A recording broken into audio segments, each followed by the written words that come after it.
Chapter 6. Calm down. Zion! You alright? Terry yells as he slams the brakes.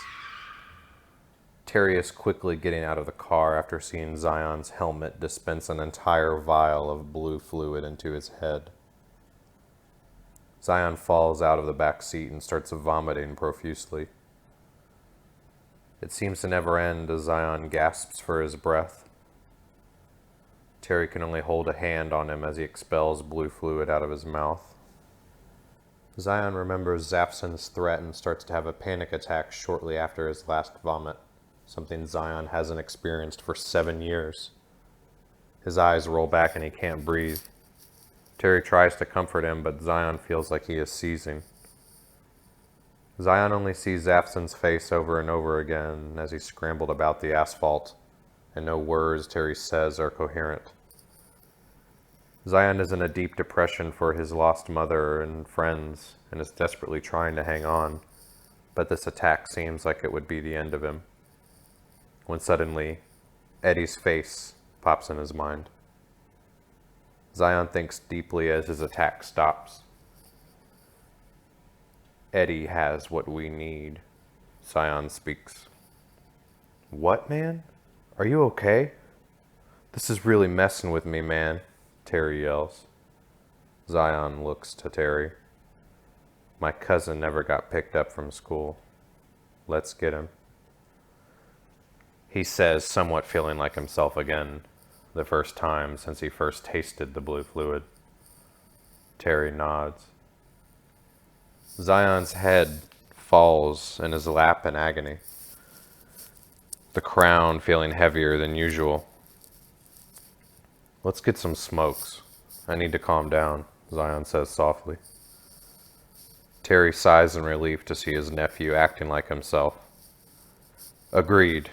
Strongly agreed, Terry responds. Terry tries to muster up the courage to talk to Zion, but is still nervous about what happened in the rubble of his mom's house, so the drive remains silent as quiet music plays in the background.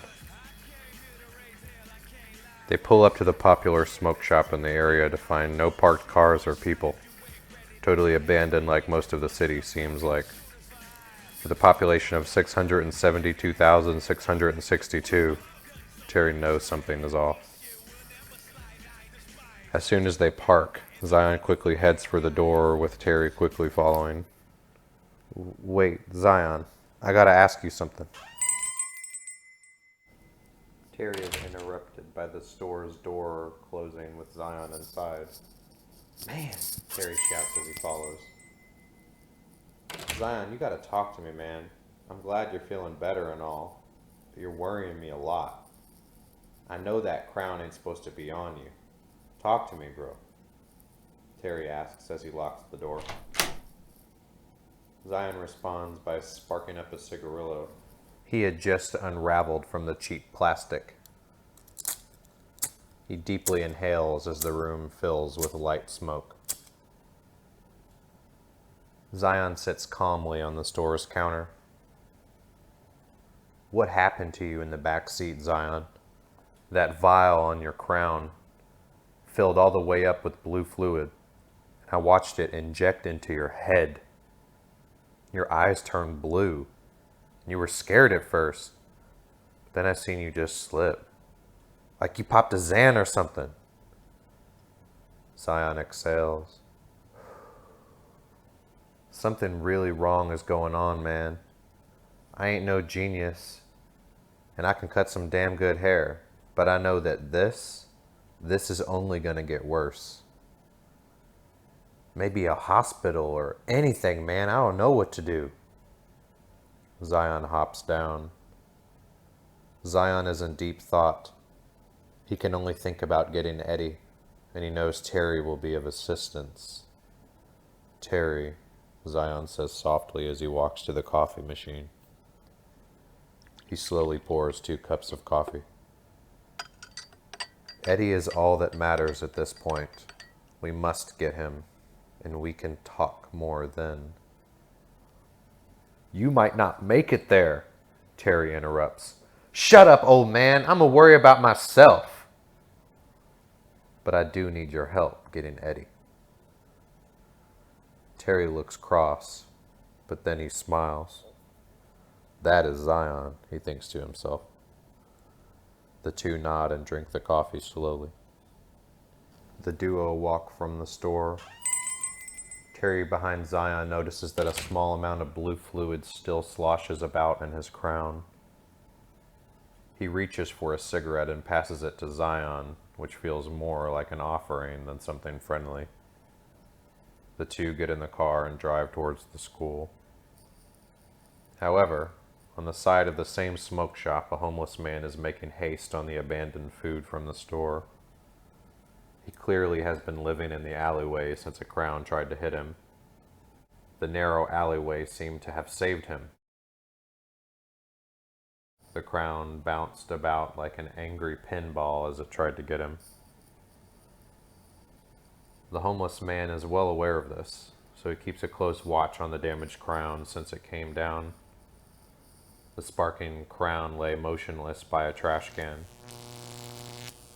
The man takes his eyes off the crown to take a bite of his cheap cake dessert. When his eyes return to the crown, it is not there. He scrambles about backwards quickly, trying to find where it may have gone, when suddenly the alley illuminates red, only noticed because of the blackening sky. The light flashed off the now upright crown. It seems that it had been quietly repairing itself and was only faking a spark to trick the man. The crown runs at him at 15 miles per hour and knocks him to the ground. The crown forces itself onto his chest and begins to dig into the chest cavity. It rips a chunk out of the heart, causing the man to die. The crown then saws his head off and puts itself in place of his head. The red emitting light turns orange as the new soldier makes haste in a direction opposite of Zion. Why haven't we seen any more of those orange bastards? I know I've seen hundreds of those crowns rain down. Zion sits silently. They might be at the school. We'll make quick work of them, Zion responds shortly. Zion has felt very uneasy about going to the school, but is dead set on finding Eddie. To Terry, it feels more like a mission than a rescue, but all Terry cares about was saving that little boy. They pull up to the schoolyard to see it has been barricaded by the government.